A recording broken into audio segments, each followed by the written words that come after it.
दोस्तों, ब्रिटिशों ने भारत पर 200 सालों तक राज किया, लेकिन उनके लिए यह समय इतनी आसानी से नहीं गुजरा। भारत के कई ऐसे क्रांतिकारी रहे हैं जिन्होंने ब्रिटिशों की नाक में दम कर रखा था। उन्हीं में से एक थे झारखंड के महान विभूति बिरसा मुंडा। बिरसा मुंडा को भगवान कहा जाता है।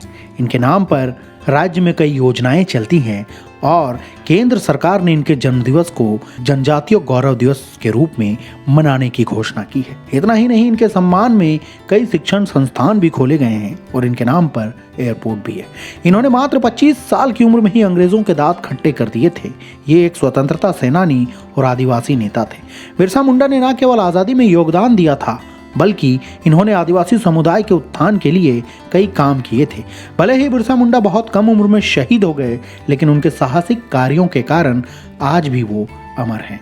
नमस्कार, मैं प्रदीप अर्जुन महतो हाजिर हूँ लेकर माटी के सपूत। माटी के सपूत में बात धरती आबा बिरसा मुंडा की करेंगे। बिरसा मुंडा का जन्म तब के रांची और आज के खूंटी जिले के अड़की प्रखंड के उलीहातू गांव में 15 नवंबर 1875 को हुआ था। इनके पिता का नाम सुगना मुंडा और माता का नाम करमी उरांव था। बिरसा के पूर्वज चुटू मुंडा और नागू मुंडा थे। वे पूर्ति गोत्र के थे।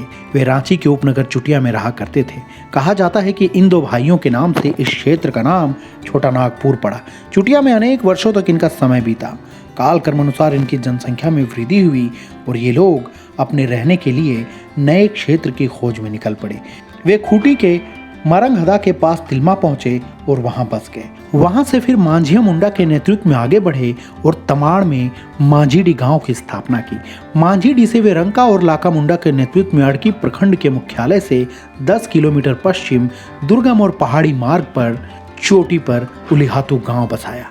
बाद में उलीहातू विकसित होकर एक बड़े गांव के रूप में जाना जाने लगा।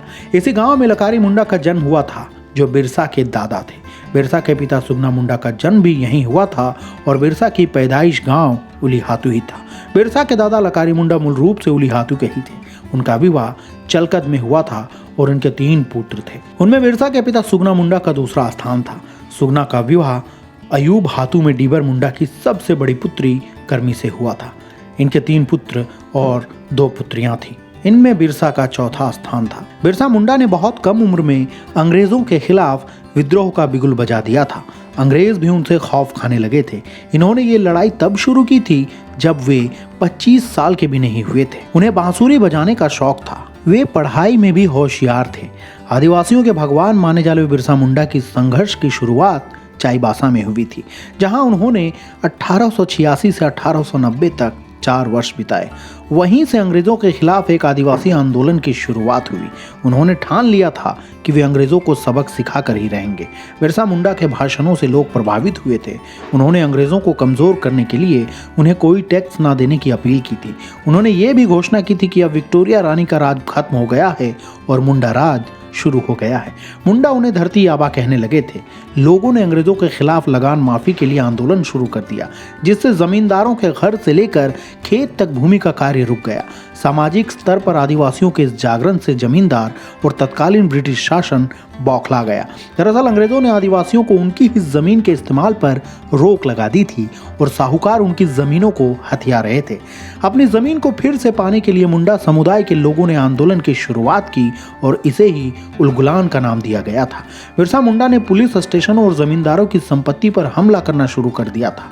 ब्रिटिशों के झंडों को उखाड़कर सफेद झंडा लगाया जाने लगा था, जो मुंडा राज का प्रतीक था। मुंडा के इतना करने भर से ही ब्रिटिशों की नाक में दम हो गया। उन्होंने बिरसा को पकड़ने के लिए 500 रुपए का इनाम रखा था, जो उस जमाने में बड़ी रकम हुआ करती थी। पहली बार 24 अगस्त 1895 को उन्हें गिरफ्तार कर लिया गया था। उनको 2 साल की सजा हुई, लेकिन जेल में रहने के दौरान अंग्रेजों से बदले की भावना और तेज हो गई थी। जेल से रिहा होने के बाद इन्होंने अंग्रेजों के खिलाफ आंदोलन करने के लिए अपने लोगों के साथ गुप्त बैठकें शुरू कर दी। साल 1900 आते आते बिरसा का संघर्ष छोटा नागपुर के 550 वर्ग किलोमीटर इलाके में फैल चुका था। 1899 आते आते इन्होंने अंग्रेजों के खिलाफ अपना संघर्ष और अधिक कर लिया था। इस दौरान आदिवासी विद्रोह इतना बढ़ गया था कि रांची के जिला कलेक्टर को सेना की मदद मांगने के लिए मजबूर होना पड़ा था। डोंबारी पहाड़ी पर सेना और आदिवासियों की भिड़ंत हुई थी, जिसमें 400 आदिवासी मारे गए थे, लेकिन अंग्रेज पुलिस ने सिर्फ 11 लोगों को मारे जाने की पुष्टि की थी। अंग्रेजों के खिलाफ आदिवासियों के बढ़ते विरोध के चलते ब्रिटिशों को अपनी सरकार गिरने का डर सताने लगा। इसी के चलते उन्होंने इसे रोकने के लिए साजिश रची। अंग्रेजों ने उन्हें रोकने के लिए गिरफ्तारी वारंट निकाल दिया था, जिसके चलते 3 मार्च साल 1900 में उन्हें गिरफ्तार कर लिया गया था। जेल जाने से पहले इन्होंने अंग्रेजों के खिलाफ लड़ने का बिगुल फूंक दिया था। भले ही उनकी गिरफ्तारी हो गई थी, लेकिन लोगों के लिए वो तब भी भगवान के समान थे। जेल जाने के बाद दिन ब दिन उनकी तबीयत खराब होती चली गई थी। जेल में बिरसा को बिल्कुल एकांत में रखा गया था, यहाँ तक कि उन्हें किसी से भी मिलने नहीं दिया जाता था। उन्हें बस 1 घंटे के लिए कोठरी से बाहर निकाला जाता।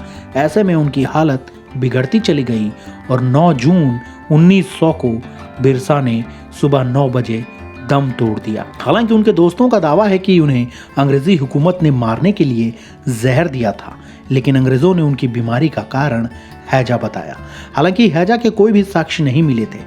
वीर बिरसा के योगदान को देखते हुए भारत के संसद भवन में इनकी आदमकद प्रतिमा भी लगाई गई है। इतना ही नहीं, जिस जेल में इन्होंने आखिरी सांस ली थी उसे भी राज्य सरकार की तरफ से संरक्षित कर दिया गया है और अब वो लोगों के लिए एक पूजनीय स्थान के रूप में है।